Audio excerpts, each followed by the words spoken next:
about resources that were available.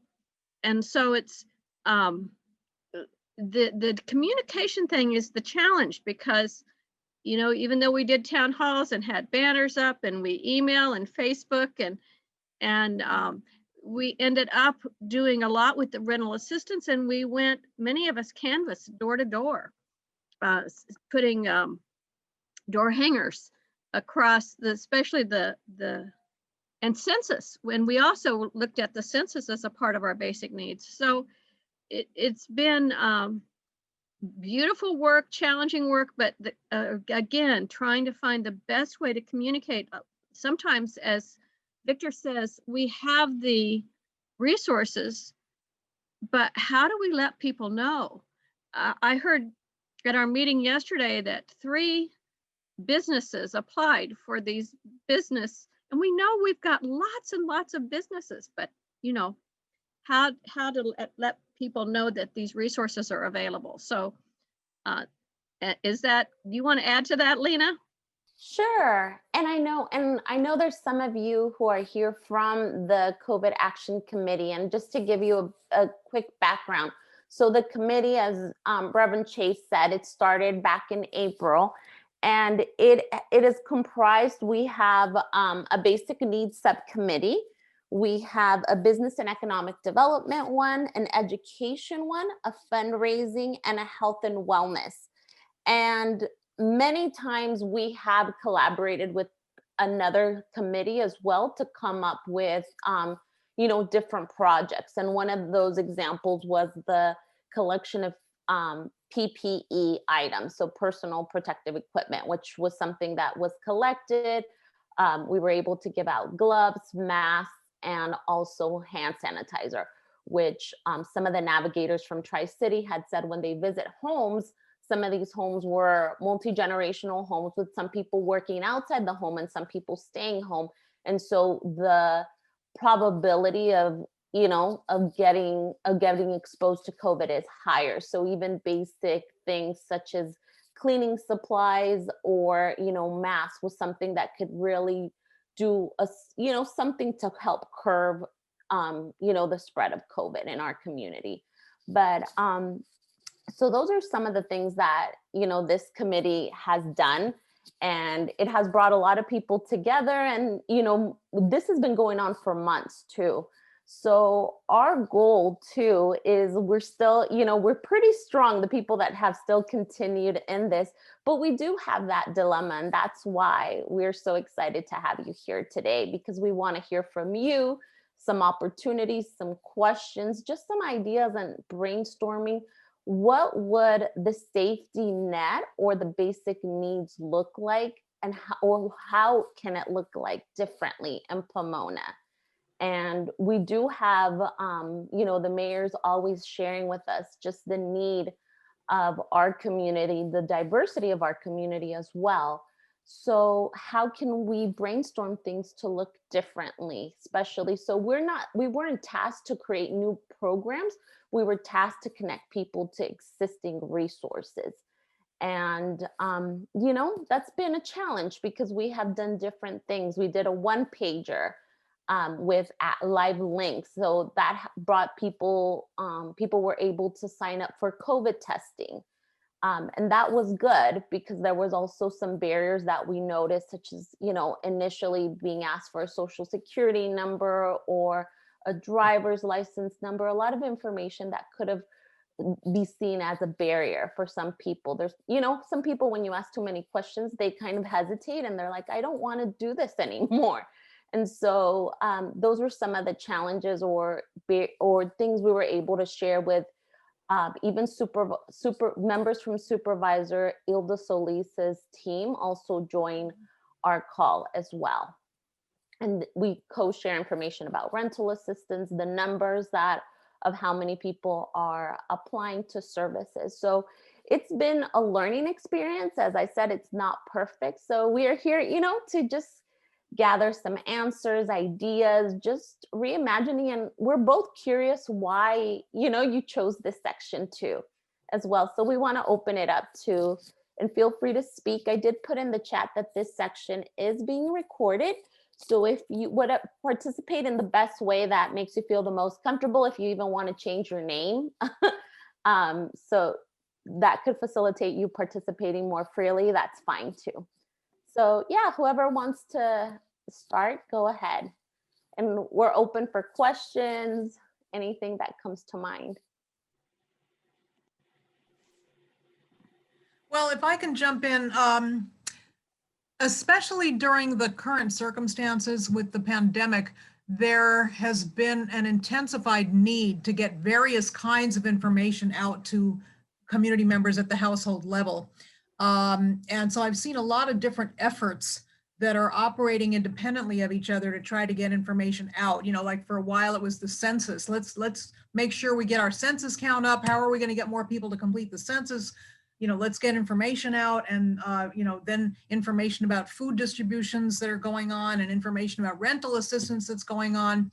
So there's a lot of different efforts going on in the community that all are trying to push out information, not just to those who are pretty well connected, that may be members of organizations in the community, but to folks who might be more isolated. They're not really that actively networked into the city. Now, I like to think in terms of arteries and capillaries, right? And we have information going out into the arteries. And two of the main arteries for getting information out to a lot of people in the city are the district, the school district, if they have kids in the system, okay? Because we know that the school district has been fantastic about not getting out only information directly related to what's happening with the schools, but about other things too, like about the rental. And I mean, they're just awesome about getting information out. So if a family has kids in, you know, the school system, that's one way to get information out, like about all the food distribution that was going on throughout the summer, you know, the kids picking up breakfasts, and, you know, all of that was still going on. The other way that I see a lot of people are connected and get information is if they belong to a congregation in the faith community. So that's another way that people are connected. So I view the role of the faith community as very important in terms of getting information out. For example, I know that there's an effort going on in the city called Stop the Spread. And they are very integrated into the faith community, and doing a lot of education among the congregations about, you know, facts about COVID and how to avoid getting it, and what to do if one person in the family gets sick, and what are the resources available, and all of that. So, you know, we want to be able to, I have this idea that it would be great to have a system of, you could call them community navigators, but Tri-City pretty much has that term for their folks. So I think we were calling them trusted messengers. And I know Natalie from Fairplex is in this group, and she's been working on this a lot too. But like trusted messengers, people who are known to their neighbors, who can be part of a network, so that we don't have to always recreate. Okay, now we have to get information out about the census. Now we have to get information about food. Now we have to get, you know what I'm saying?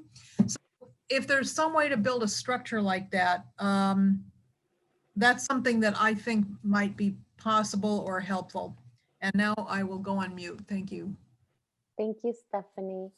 I know I saw Nima had their hand up. Do you want Yes, to hi. speak? Natalie. Can you guys hear me? And then Natalie. Yes, hi.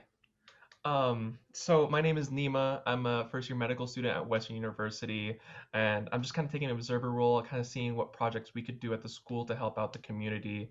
And as we go through these issues, and as Stephanie made earlier great points about where are the pipelines of information going in this COVID environment, we ask ourselves, okay, where are people congregating? But then that already poses a problem. Well, there's so many places that are shut down, so many places that are restricted, and so our normal avenues of connecting with people, of people getting together, whether it's in the faith community, at the grocery stores, at the schools, even those are limited, let alone in normal times.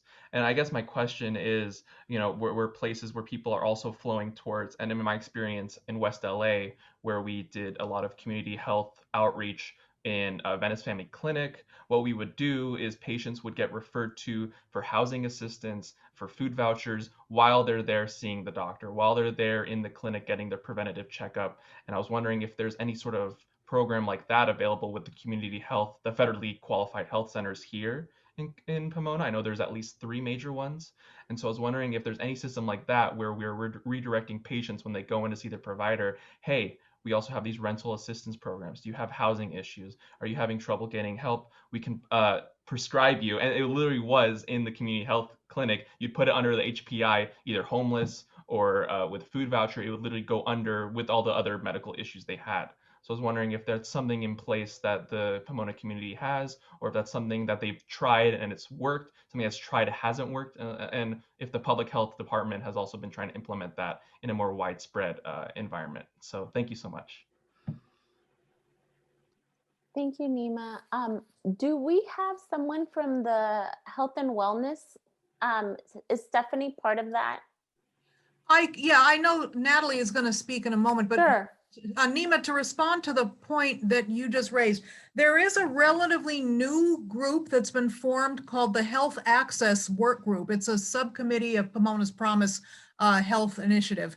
And the point of that is to get together all of the health services providers in the city, the hospitals, the clinics, Tri-Cities mental health services, get them all networked and knowing each other based on 2 principles. One is no wrong door. What that means is that if a patient or a person comes into any one of those connected networks and they need a referral to something else, like let's say they go in for a physical health problem, but they also need some mental health, services, that there would be, and the second principle is a warm handoff. So it's no wrong door and a warm handoff.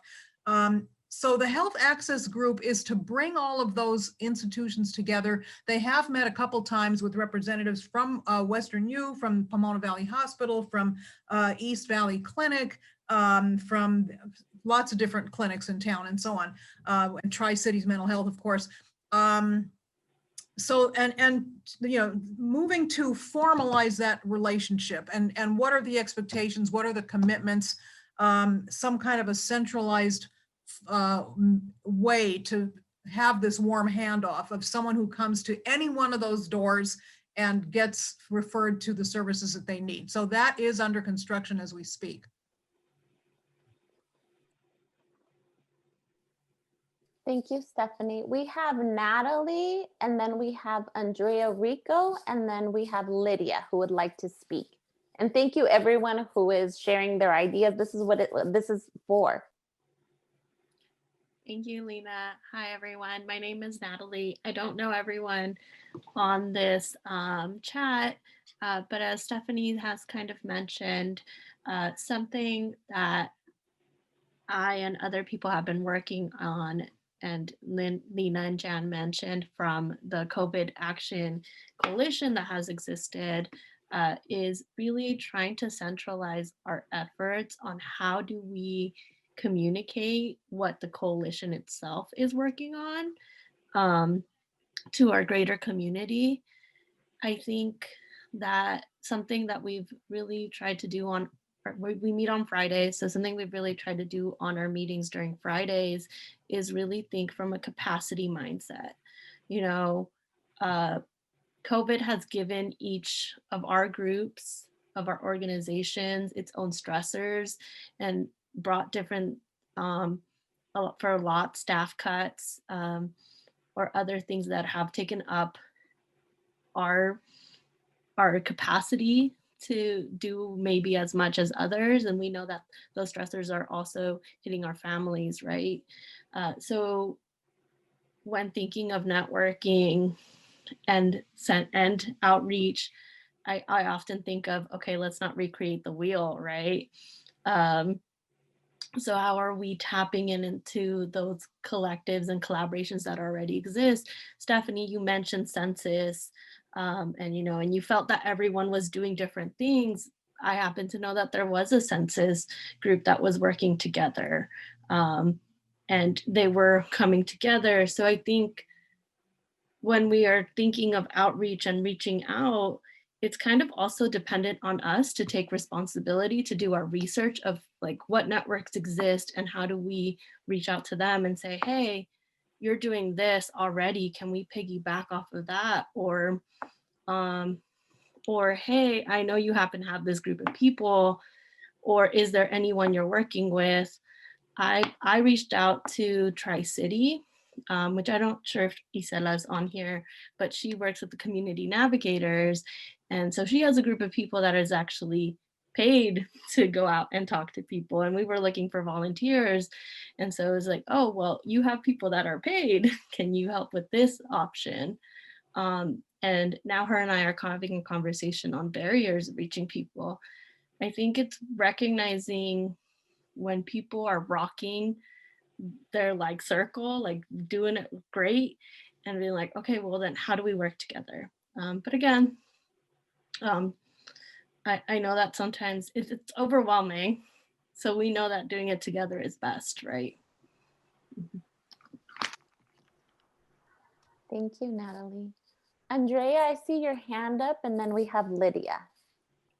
Thank you, Lena. Good evening, everyone. I'm Andrea Rico, and I'm the Governmental and Community Affairs Manager for the City of Pomona. And I have the distinct honor of sitting on multiple community efforts. So I'm very much in the know. So what I want to share with you are some points that I have heard from multiple meetings. And I think obviously under this new world we live in, the restrictions of COVID, it's not how hard you work, it's how smart you work, because we have to realize, what are the best ways to reach people? And so a couple points that I want to share from some meetings that I've been a part of. Number one, having one centralized place where information lives. If you have to send people to multiple places, you're going to lose them. So maybe multiple partners populate, but having that one centralized place where information will live. Also, one shared message. A lot of times when we're in our own worlds, we use our own language. I sit on health access, I sit in economic development, but having a common language, if you think about collective impact, the common language that people and families speak, and understanding that, and that we can mutually agree upon that. And what I've learned as being someone who works for elected officials and someone who is civically and politically engaged in my personal life, during this election, I realized my mail didn't mean anything to me. Banners didn't mean anything to me because I'm not really as mobile. The ways that I was reached were through my cell phone, through text messaging. So once I registered as a certain party, I was receiving messages. Many of them I ignored because they were donations, but that was a way to reach me. The other thing I realized is there's something called geofencing.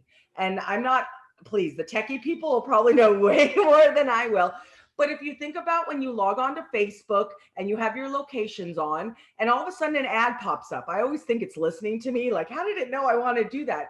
But we can actually take the city of Pomona and geofence and actually craft messages for South Pomona and pay for those things. So those are the types of things I think as we look at the new way to do stuff, because people aren't checking their mail. They're throwing away mailers, but everyone has a cell phone. So using the technology, and also the one last thing I will put on the kind of your guys' thought process is the fact that people are engaged with their TVs.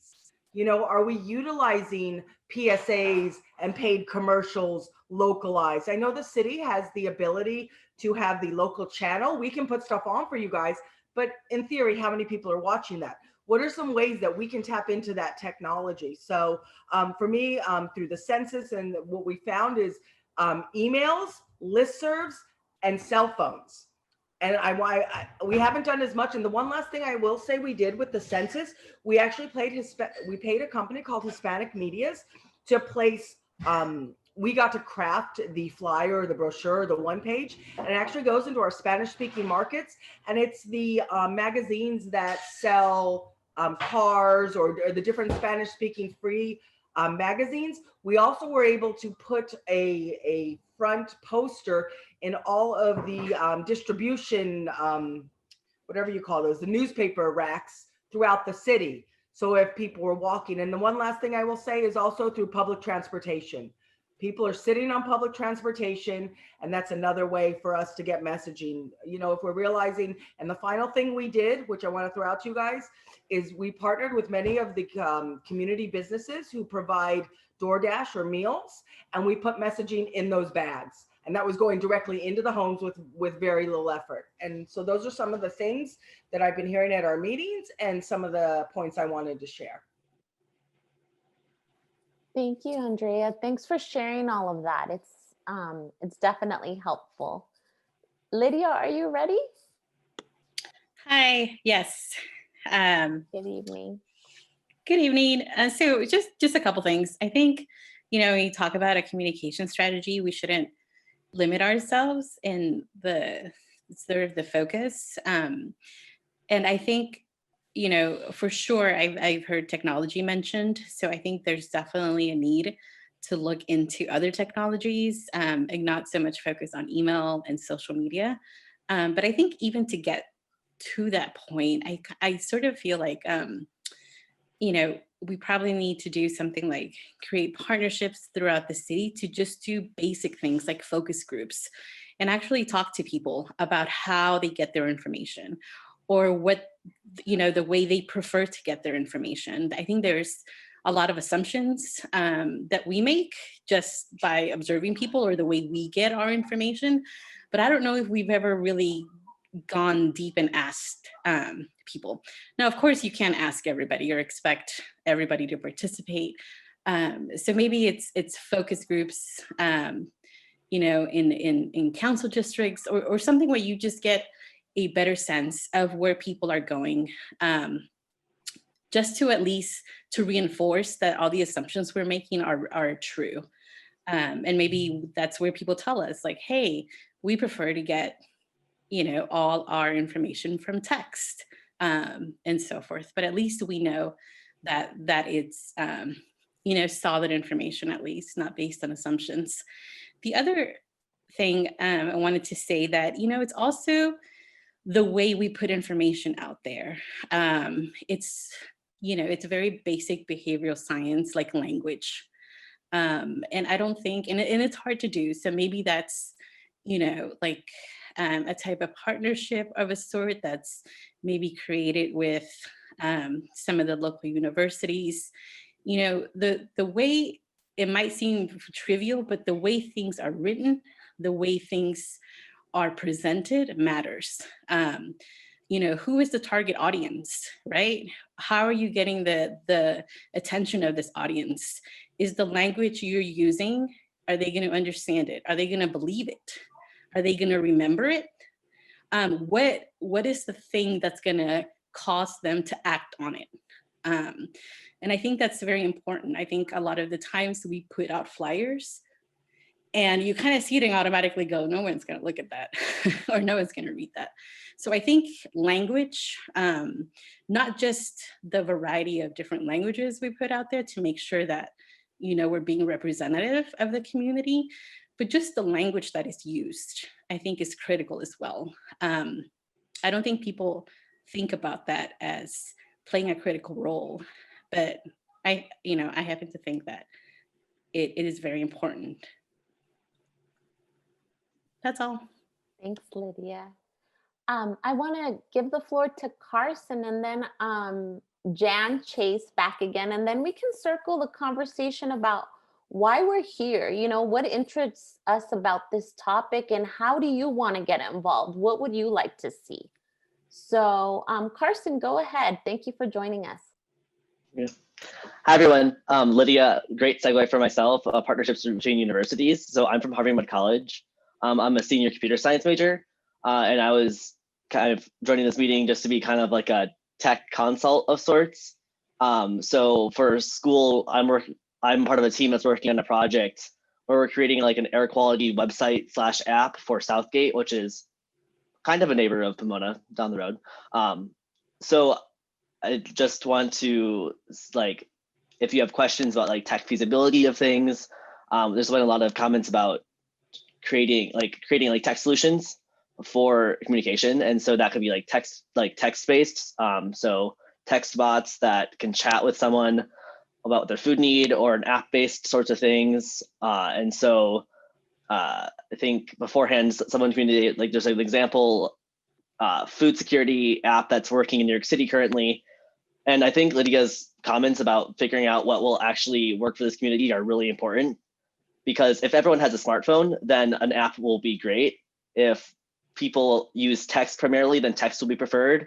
But like for me, text, I have to pay for every text I send. And so I'd much prefer an app because I don't want to pay for each text. And so like those kind of things are like really great questions to be thinking about.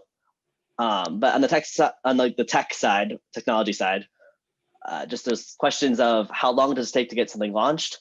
So creating an app takes significantly longer than creating a website. That takes more time than creating a text bot.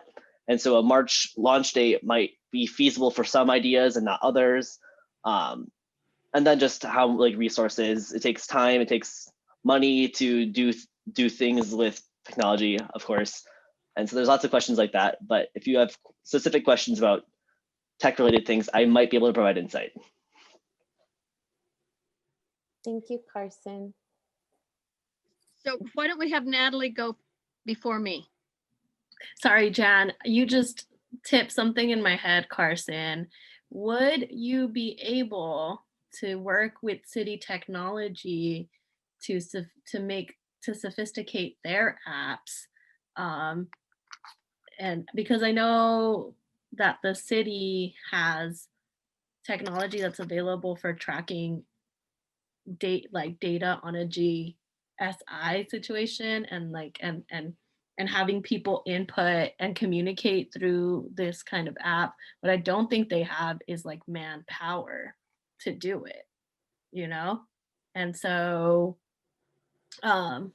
it wouldn't be creating a new app, but it would be working on a current app that the city has the capacity to do. Well, not the capacity, but the technology available to do. Because that's something that we've discussed in our outreach, is kind of tracking, well, where are the needs geographically in Pomona? So geographically, where are people food insecure? Where are people looking for rental assistance? And having them communicate directly to the app their need. Yeah, so I'm not completely familiar with the current app that's available. Yeah. And I think what level of commitment it takes to get involved in a new tech stack and all of that. I don't have enough requisite information. I'm more than willing to learn more and keep chatting with you guys about what that takes.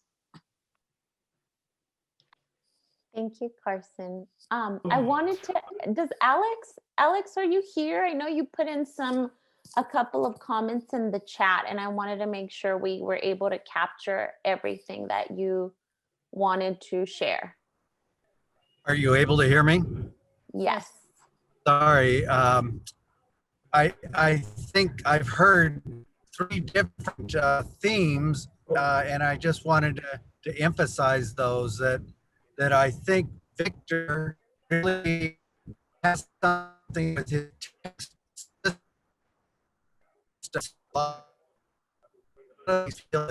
Very I think we're losing you. more instead of phones, he said, how can we handle this? And then the second idea is a Facebook page. Are you still able to hear me, or am I? You kind of come in and out, but I've been able to hear you, just the last couple of sentences you shared. So I think you're in a good place if you don't move.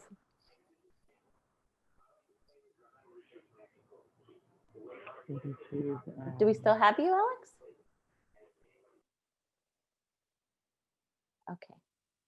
I think we lost Alex. Okay.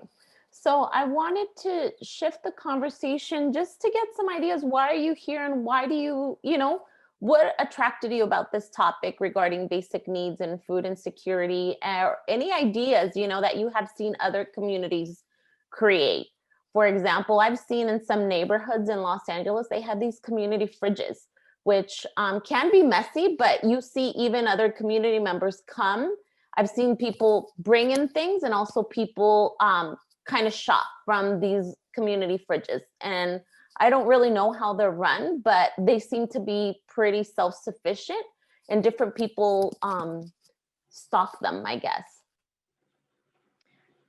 We have some young people from that have come to Compassionate Pomona meetings that are interested in creating a Pomona community fridge. So I don't know of any that exists right now. Does anybody? But, and kind of along that line, the grocery stores, our very first attempt at communicating our whole COVID flyer. We stocked in stores, in pharmacies, grocery stores, places that we knew people had to go, but tracking whether that worked, that was the challenge. And I'm very concerned about seniors because a lot of the seniors that I know do not text, do not get on social media, and some of them don't even drive. So, how are they going to get, and how do they get information?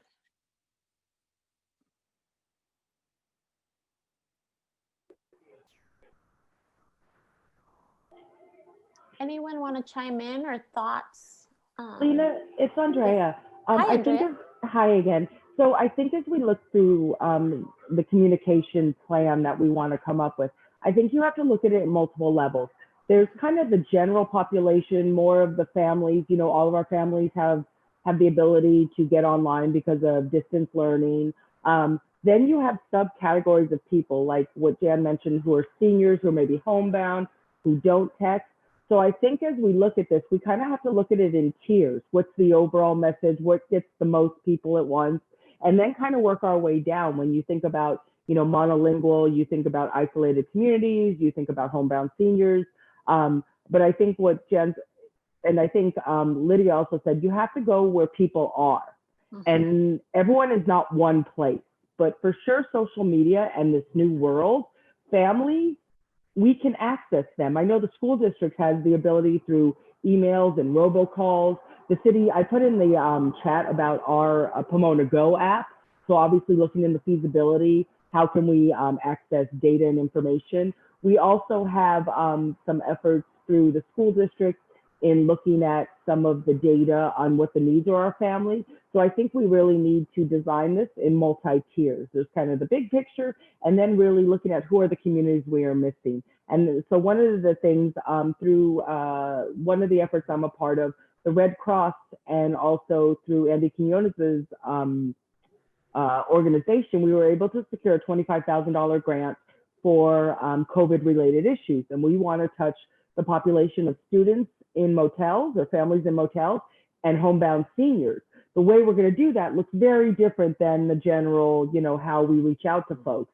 So I think as we're doing this, this is a multi-pronged approach, that one size doesn't fit all, that and we take it in pieces, because overwhelmingly, if we look at it in one big piece, it sounds like a lot.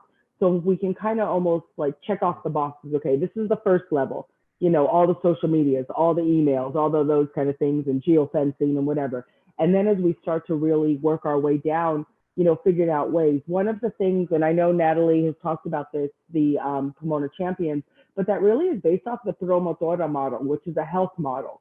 And the idea is you train trusted voices who are within communities that are disenfranchised, and you provide them with the information and resources, and they become the network. They become the trusted voice. So we did that years ago in partnership with Western U. I know other communities like Riverside and Palm Springs have done that, and really have seen some monumental changes in health access. So really looking at whether we call it Pomona Champions or Promotoras, is really looking at that being one of the tiers of communication. So as we look at communication, there is no one size fits all. So I just kind of wanted to share that. Thank you, Andrea. I have Eric Vasquez, who's next. Hey, good evening, friends. It's good to see so many familiar faces and new people on the call. Shout out to my friend and Pastor Drew Ruiz, who hopped on. I'm so glad to see you here. But I wanted to just speak towards your comment, like, why were we drawn to this group? And man, I mean, I'm in the educational committee for the COVID response, and we're working hard there. But as we get deeper into this pandemic, I'm seeing more and more the great need for basic issues, basic supports. Just to kind of tie a story to this, just yesterday, we got a call from a young lady who's 16 years old, homeless, bouncing from couch to couch. She has fake documentation to work as an adult in a warehouse full time, and she dropped out of school. And she doesn't have any clothes, to her name. She doesn't have any food. And then with her, she surprised us and brought a 14-year-old homeless runaway foster youth from placement. And she comes to our office malnourished, dehydrated. And I'm just like, man, this is just every day we're seeing stuff like this. And I'm curious to just tap more and more into the resources, hear more and more of the innovations, strengthen communication across the collaboratives to support our beautiful youth and families in our city. So I'm listening and inspired, and you know, even in regards to the general PPE, we need some. I don't know who the point of contact is, but I mean, as we get deeper and deeper into this, it's so many CBOs and other partners are in need of some of the most basic things to continue our work and stay safe. So just wanted to add a little bit of that and say hi to everybody. Thank you. Thank you, Eric. I also wanted to, something that we always talk about also in the Basic Needs Committee, and Eric sharing your, you know, the story about the young people that you work with, is also how our mental well-being is being affected by this pandemic, whether we are witnessing, you know, people who are struggling or whether we're struggling ourselves.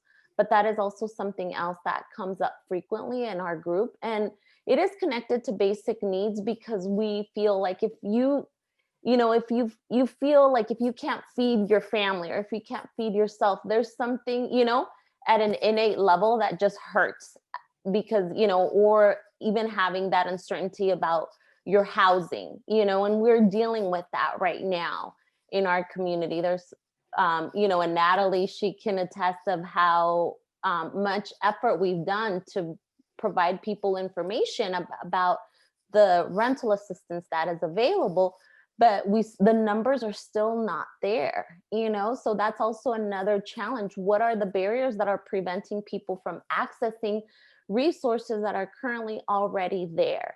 And, you know, Jan and I have had these conversations that sometimes it's even seeing a familiar face. You know, if your neighbor or someone you know goes with you, you're more likely to probably access that service yourself.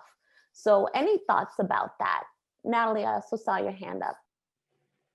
I'm sorry. I'm well aware of there being more voices in the room. So if anyone wants to talk first, please. But I've been thinking, Lydia, about what you said earlier, and now with what you're saying, Lena, about what are those barriers and who best to answer that question but the people themselves. I think that I've been in many of community Zoom meetings, right? But what maybe we're missing is that having them be a part of that conversation about, hey, how are you not hearing about this, or what's the best method for you to hear about this, or why don't you trust this messaging too? You know, I think we are the institutions in the sense, in different senses. I don't know everyone on this call, right? Whether we're students, whether we're worker bees or the leaders of the institutions, we are them. So we don't have the same experiences as the people we're not reaching. So how are we having conversations with them and really asking them, like, what works, what wouldn't work, why don't you trust this messaging, what information do you truly need? Thank you, Natalie. Roberta, I know that you wanted to share something. Feel free. Well, I was just going to just bring up a few points. Communication is always a huge challenge, even at the school district. And we have a pretty captive audience, you know, but particularly now we've had to shift. I mean, this is not the way we did business before. We had little flyers that we put in backpacks, you know. It's not like that anymore. We have to communicate, you know, via either phone or internet, and you know, so you know, it's really dynamic for us at this point. But something I wanted to say about, you know, basic needs. I mean, until we can get our children back into school, I hate to sound like a broken record, but we can't get back to allowing our parents to work, to address their basic needs. I mean, if the children aren't back in school, we just had a really large meeting today at the district with a lot of parents, and people like, we don't want the kids to go back. Well, but there's a lot of parents that have to go to work. What happens with those parents? What do we do with those children? I mean, it's huge, and I was not laughing. I didn't think it was funny, but at the state level, they were opening the arcades, and like they're not doing anything about the schools. About trying to do something about childcare. I mean, even if you can't open, you need to address childcare. We have, well, Eric's group and some others are helping us through that, but we're addressing this much of a problem that's that big. So yeah, communication is huge for us right now. But at the end of the day, I mean, I just think it's like when I think of basic needs, I just think it's such a first step to try to get the children in some type of situation where the parents can go to work. I mean, it's just, I mean, without that, I just think like everything else is kind of, at the school district per se, we feed the children, we feed them 2 meals a day. So all our children are fed. And now we started to give some food to families too. If that's like a long weekend or something, we give food out to families too. So, but at the end of the day, as I say, if children aren't back in school, it's like, we're just patching up. It's like patching up the little cracks in the, but we can't really address the problem. So anyway, just a thought. Thanks so much. Thank you. So we want to hear from people who haven't spoken, or who, if there's something that this conversation is piquing your interest, or any ideas that are coming up, please share. Don't be shy. This is what reimagining is supposed to be about. We're supposed to come up with ideas to walk out with actionable items of things that we can implement supposedly in the next 6 months, if all goes well. So that is the task that we've been given as facilitators. What are things that can be implemented in the next couple of months? So I just wanted to say a few words here. My name is Amar Raheja. I'm a professor of computer science at Cal Poly Pomona. And I was reached out by Michael Whitmer, who was talking about possibly developing some sort of an app, for a food pantry and, other ideas. So kind of echoing what probably Carson has said before.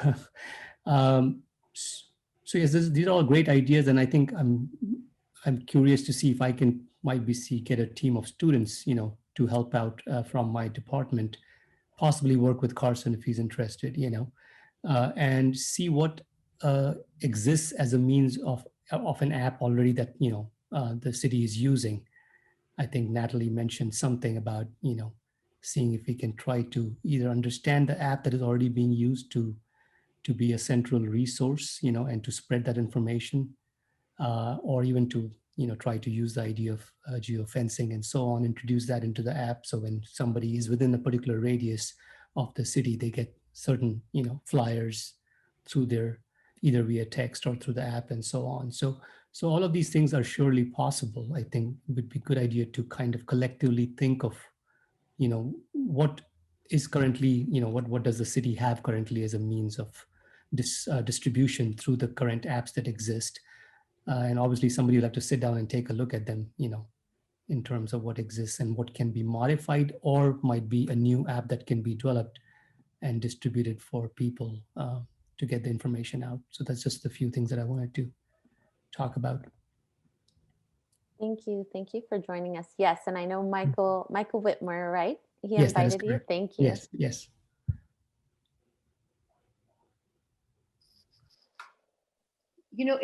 If I might just add one more thing, sometimes like we're thinking of how to communicate, but we don't communicate well with each other, like the city and the school district. That's what Stephanie Campbell and I started on this a few weeks ago when we were talking about this, like just the basic organizations, like the school district and the city, you know, they were having all kinds of Halloween activities and we didn't even know about them.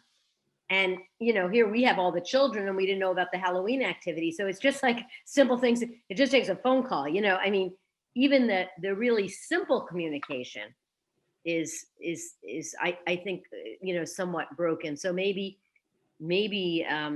now, since we brought this up, Stephanie, you know, now I've been getting the newsletters from the city. I mean, the calendars from the city, but we didn't even see that. I mean, we didn't even know what was going on. So even the school district and the city, there's like a fracture there, just in the very basics. So if you talk about like Western University and the school district and Pomona Valley Hospital and our and Cal Poly Pomona and, you know, and the Claremont colleges. I mean, just the really, you know, some of the basic organizations, and, you know, yet we, like, even communication there is really, I think, limited.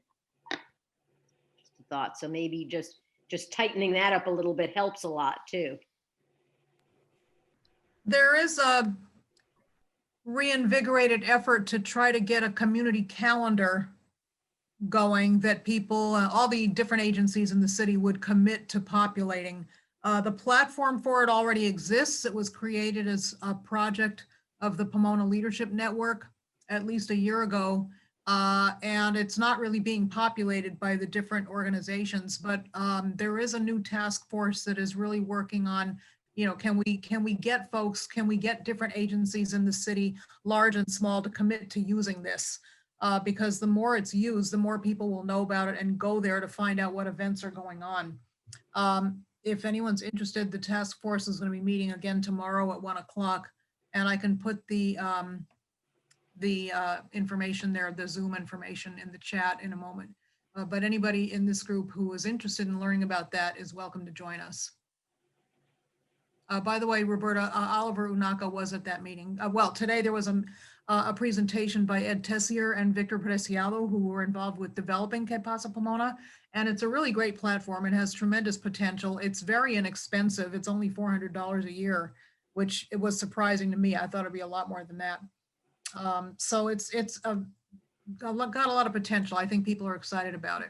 It just means somebody in every agency, large and small, has to commit to posting their events on this calendar. And there are ways that if you're on the consuming end of it, you can say, I just want to see announcements from the school district and Fairplex. I'm not really interested in what's going on in the Glass House, or, you know, whatever it is.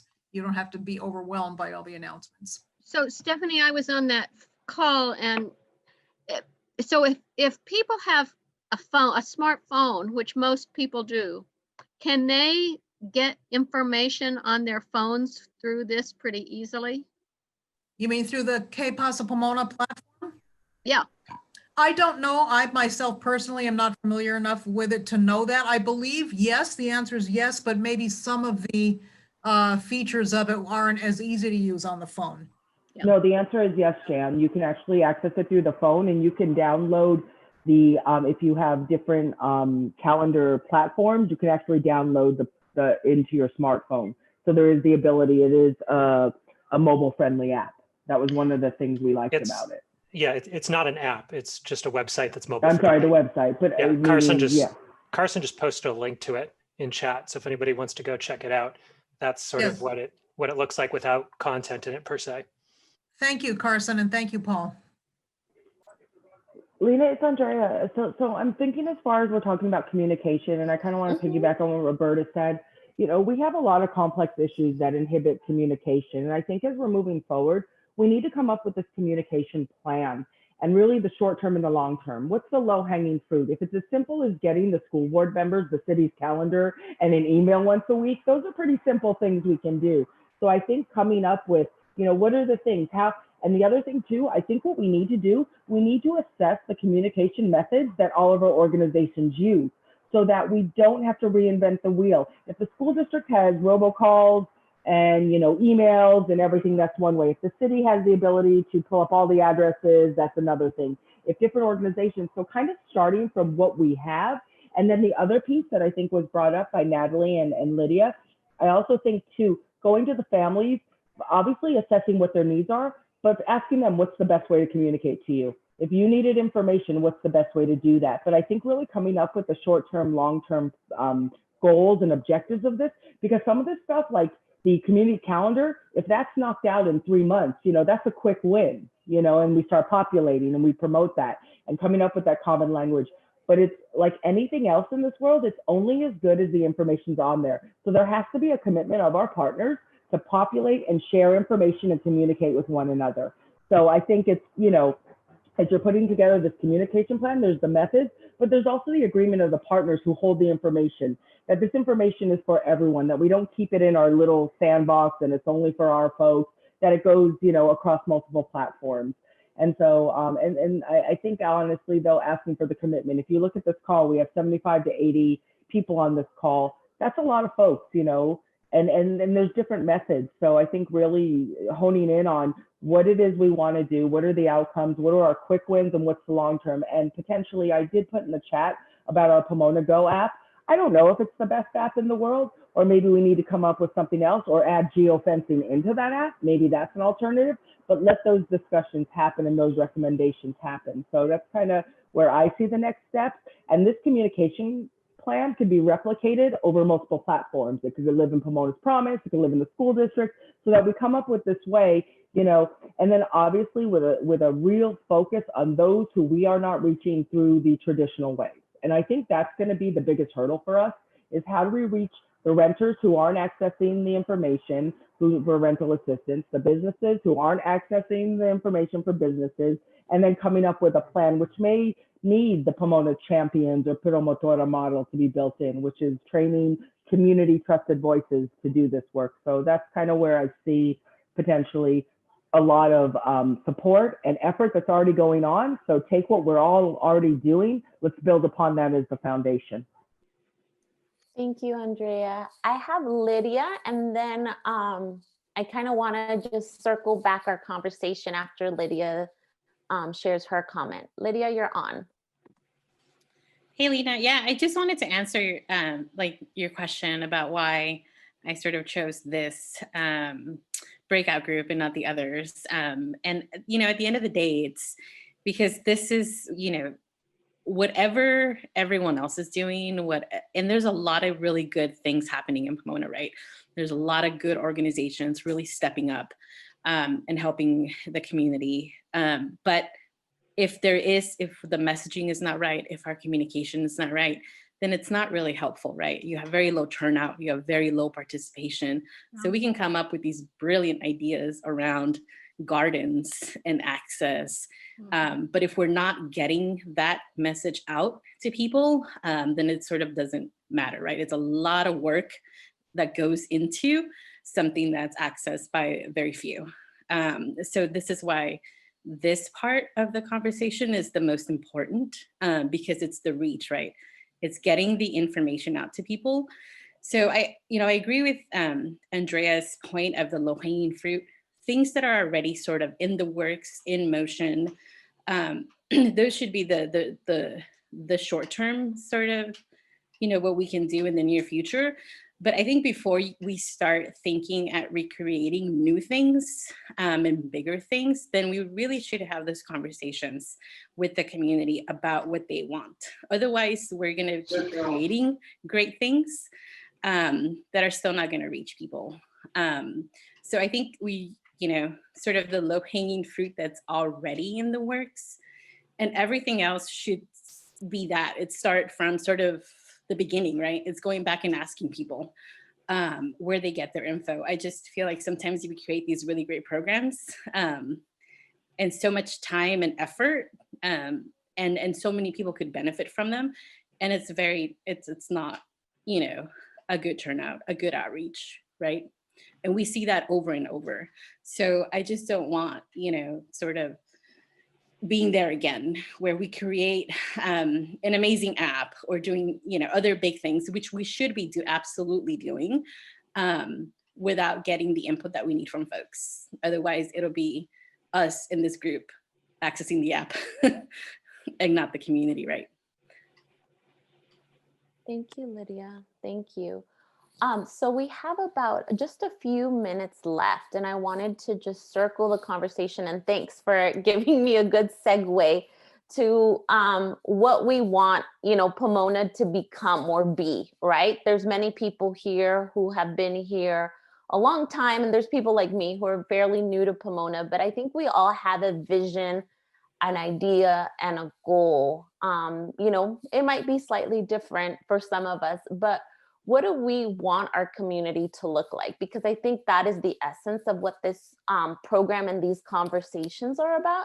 They are about reimagining our communities. And, obviously we go from that point because there's certain things in our communities that are not working. So what are things that you would want to see in Pomona that are, either not happening, or that you're like, or something that was happening in the past and it faded away? So I don't know. There's some people here who have spoken. I don't want to call out other people, but if that question just kind of sparks something in you, feel free to share. So what is a vision or something that you'd like to see in Pomona?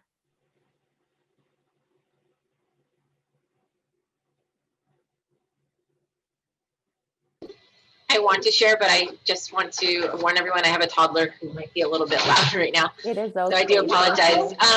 Yeah, I think I just want to chime in and tell you off of what Lydia had mentioned in terms of the time and effort that community organizations have placed in Pomona and for the community members. And I work with Western University, and we do a lot of outreach programs, and certain times our students put so much time and effort and funding behind certain projects, and unfortunately turnout from the community isn't there or not as expected.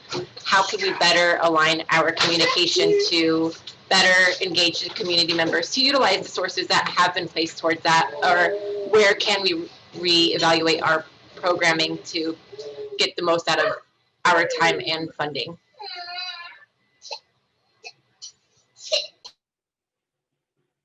Thank you. And what is like a program, if you want to share really briefly, what is a program that you have done? One program that we've been running for about 11 years now is our Health Career Ladder program, which was always in person. We've always had a great turnout in terms of we'd have around 350 to 400 participants from the community. Now that it's gone virtual, unfortunately, I think everybody else has seen the same engagement, especially the school district with the low attendance rates. So how do we better engage the students who want to join these programs? And although we do distributions, for instance, today we did a distribution for the community to come pick up supplies, white coats, everything is free, to be better engaged in the program, but we still didn't get the turnout that we were expecting.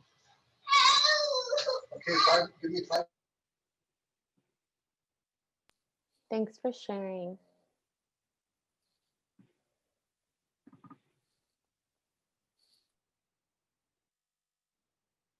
Thank you, Lydia, for coming by today.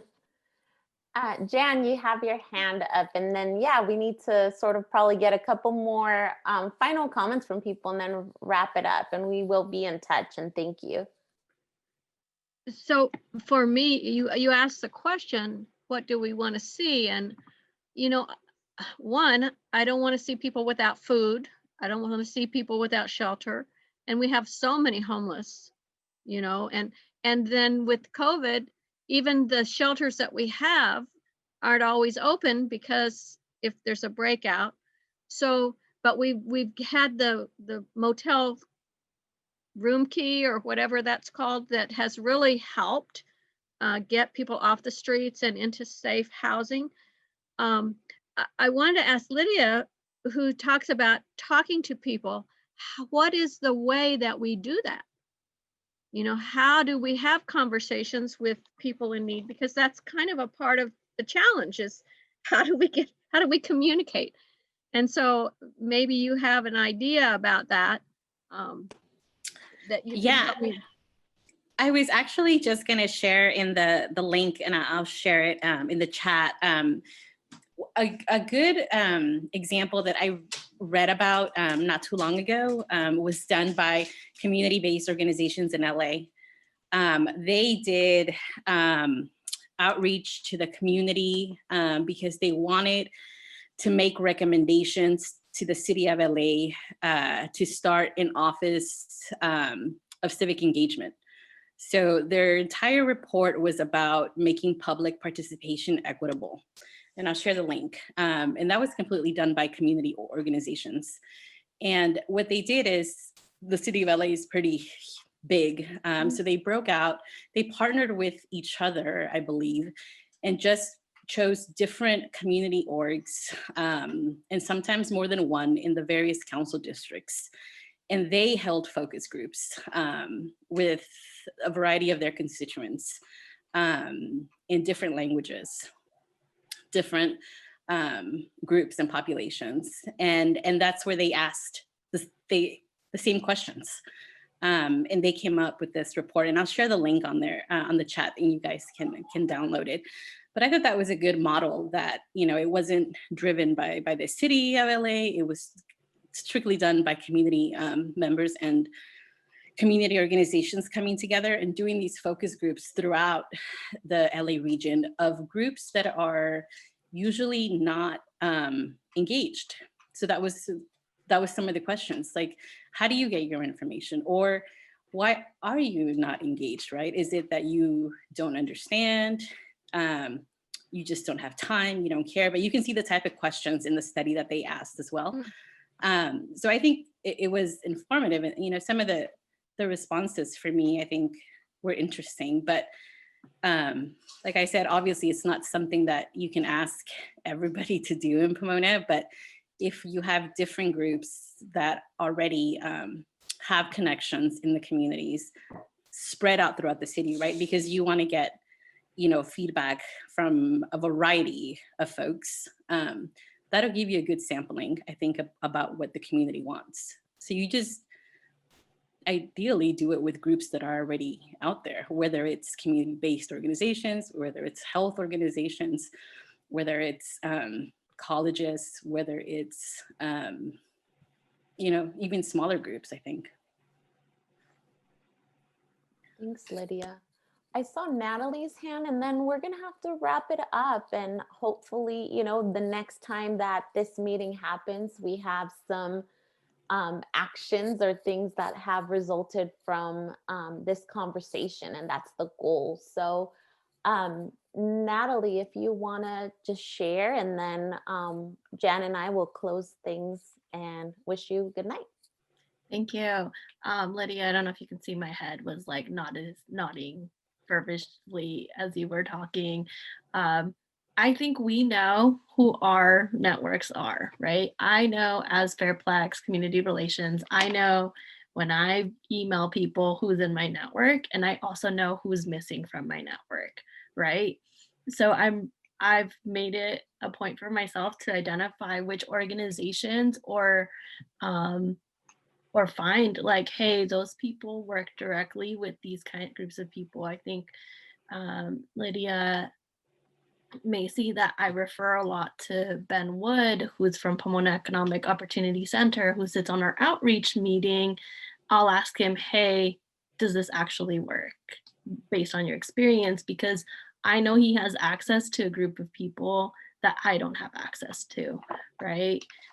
So I think it's really about us being more intentional about including the organizations that do work directly with certain groups of people, and having them connect us to those groups of people. You know, I don't see, there are just some organizations that are doing really well at having their groups lead their agendas. So having them be a part of the conversation, or us building a relationship with them, and then also opening ourselves up for feedback too. I think I think that's important. I know I don't know all, right? So I'm always asking people, hey, I know you know more than me about this thing. So how would we work on this together? Thanks, Natalie. I just want to say, you know, and that's when we were presented with this opportunity to share about what the Basic Needs Committee has done and what our biggest challenge was, we came with that excitement that we wanted feedback because we felt we have tried so many different things, you know, and some of them have worked, but it came from that desire to learn from the community and get feedback from you all and also from other practitioners out there. What are you seeing? What would be helpful? So thank you for all of your comments and for participating. We're definitely grateful. And, you know, I was able to take notes and capture as much of this conversation as possible. And please make contacts too. If there's someone that you want to connect with, please do so. Jan, I want to send it off to you as well. So if you want to close us off. Yeah, as a convener of Compassionate Pomona, you know, I know compassion is in our hearts, and we want our community to connect. We want, I would say, I had this vision as I heard everyone speak of casting a net so that nobody falls through. There's a safety net in place so that whether they're seniors, whether they're young kids, whether they're these kids that Eric is talking about, that he keeps finding, you know, there's so many, and whether it's the mental health, our mental health institute, we're so blessed to have such an amazing mental health institute that's really taking a lead in our city, and to have all of you, all of us, really wanting and working together. So I think, as Andrea has said, there's multiple ways, multiple parts, threads to this net that can catch people from suffering, and our compassionate hearts can assist by working together and bringing all these ideas and adding threads as the ideas come to us. So I want to thank everybody for their participation. Ann Henderson, you haven't said anything. I don't know. I know you're involved in everything. You have any? You're muted. You're muted. There you go. I'm taking it all in. And I think we've got some good ideas and some things that need to be investigated. I'm excited about what's happening. And today it was learn about what's going on. Yeah, great. Thank you. Thank you. Thank you, Lena, for being the fearless leader. Thank you all so much. I love this conversation. I think, you know, hopefully in someday we will be able to share why we care so much about food, but it definitely comes to that point. We don't want people to be hungry, especially in a country that has so many resources. There's a level of unfairness when we see anyone experiencing that. And also, you know, this goes on to a bigger conversation as well, you know, also the amount of food that is wasted. And, you know, again, these are other conversations and it pulls to different, you know, it pulls on different threads. But I'm so grateful for your participation tonight. As I said, I hope that, you know, some things result out of this and some action items in the next couple of months, and that you still reconnect to this conversation about reimagining Pomona and also envisioning and innovation, all of these things that we want our communities to be. And it's all with that sincere effort to make our community better and to make our community stronger. So thank you for your time. It is 8:04, so if you need to leave, please leave. I'm going to have Jan stay for a little bit so that she can help me with technical things. But thank you so much. If you have any questions, we'll put our emails here. So Jan, please type your email as well in case people have questions. Thank you, Lena and Jan, for leading the conversation. Thank you for being here. Yes, thank you. Lots of work going on today. Mm-hmm.